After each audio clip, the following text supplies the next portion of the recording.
is a pianist, very, very smart woman, doesn't know too much about what I do, but she's Mrs. Worry. She always worries that I will lose a job and so on and so forth.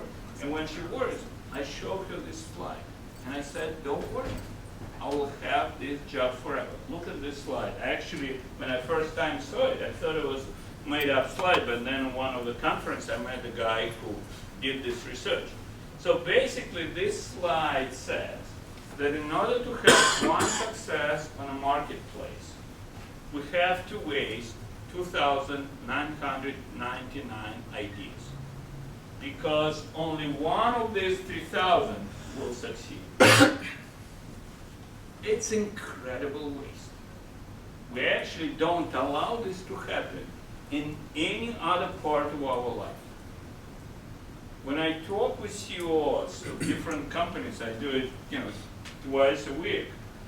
I always ask them, and they say, yeah, if we have a problem in finance, I tell people what to do, they know what to do. If I tell my people to cut costs, they know what to do. Improve IT, improve manufacturing.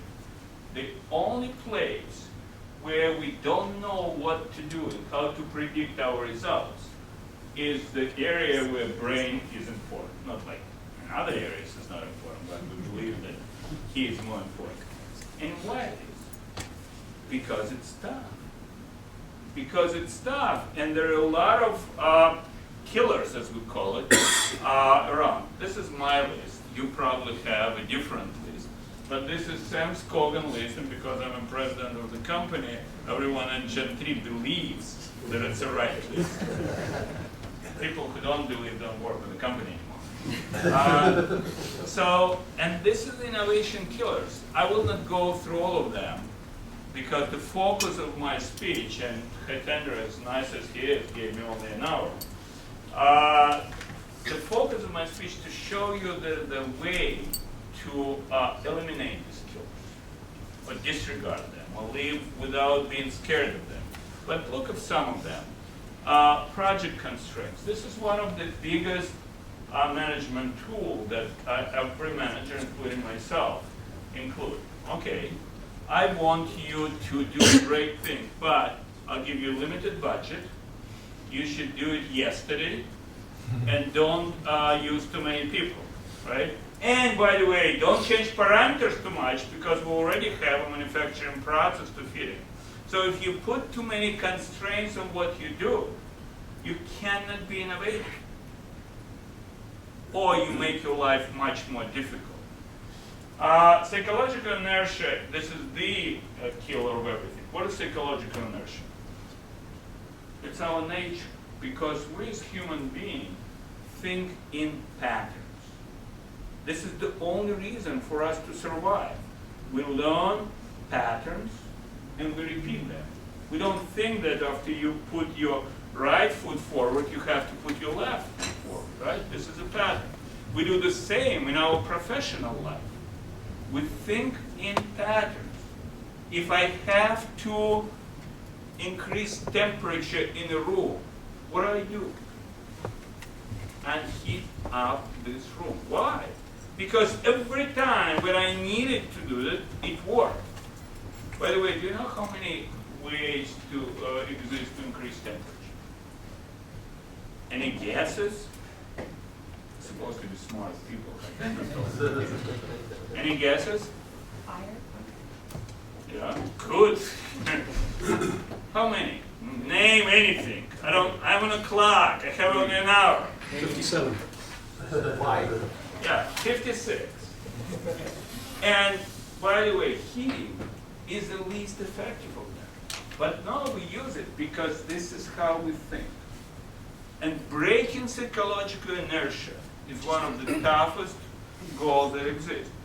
By the way, half of the time when I give speeches on conference, somebody before me is a person who helps people break psychological inertia. What they do, bring the big bag of goodies and pick up that. Oh, what's our goal?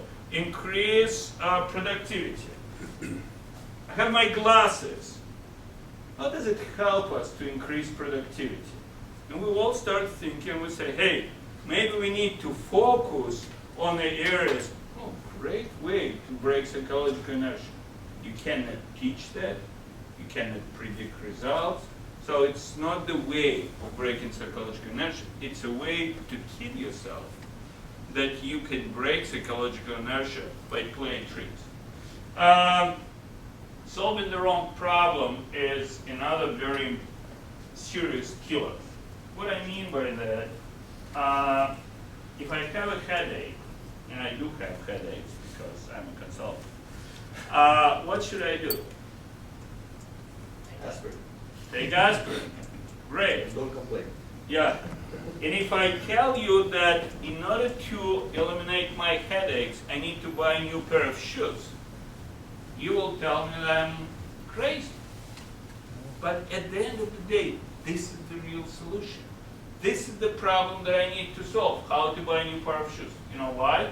Because shoes that I have one size smaller than I have, they restrict blood circulations in my leg that causes high blood pressure, that causes headache.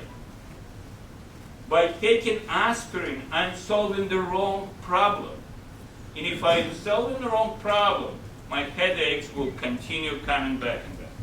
So I'm not the first who came up with this list. People have different lists, and everyone has recognized from the beginning of time that it's difficult. And people have tried to develop different ways of improving our innovation capability. But practically all of these approaches were focused in making us better. And it's difficult. It's very difficult. It's time consuming, it's effort consuming, and it's very dependent on the Mother Nature, because Mother Nature brings all of us different